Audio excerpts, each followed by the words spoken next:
bisita, para naman sa karagatan na karagdagan ng pagpapalat lang ng Pastor para sa salita ng Diyos.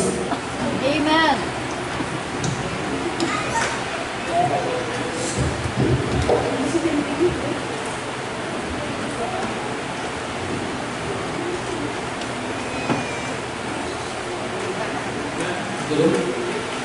Ngayon nga pala yung ating praxis. Tago nito, mga grupo natin eh. Kung meron kayong kilala, pwede nyo ibigay ito sa kanila. Kasi maraming naman to ng mga activities ng church. Sinukain natin, no?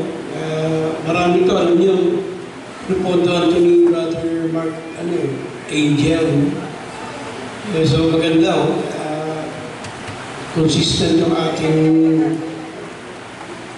maliit na dyaryo. I-share ninyo tapos sa dito. Brad yung trucks natin, Brad, nagawa na. Kasi meron tayong babasahin para i-share ninyo. Pwede kayong mag-solve nun. So, ito rin, pwede na ito eh. May mga Bible verses sa loob. Ibigay ninyo sa kanila, maganda ito na brother. Sino nagtatago nito? Sabihin, nag-iipon. Si Sister, meron eh, praise the Lord. Dito pa lang, hindi nyo na kailangan pumasok ng mga Bible school pa eh.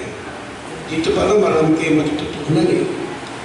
Bukod sa pag-aaral nyo sa salita ng Panginoon, bukod sa Sunday school ninyo. So, ang dami natin matututunan eh.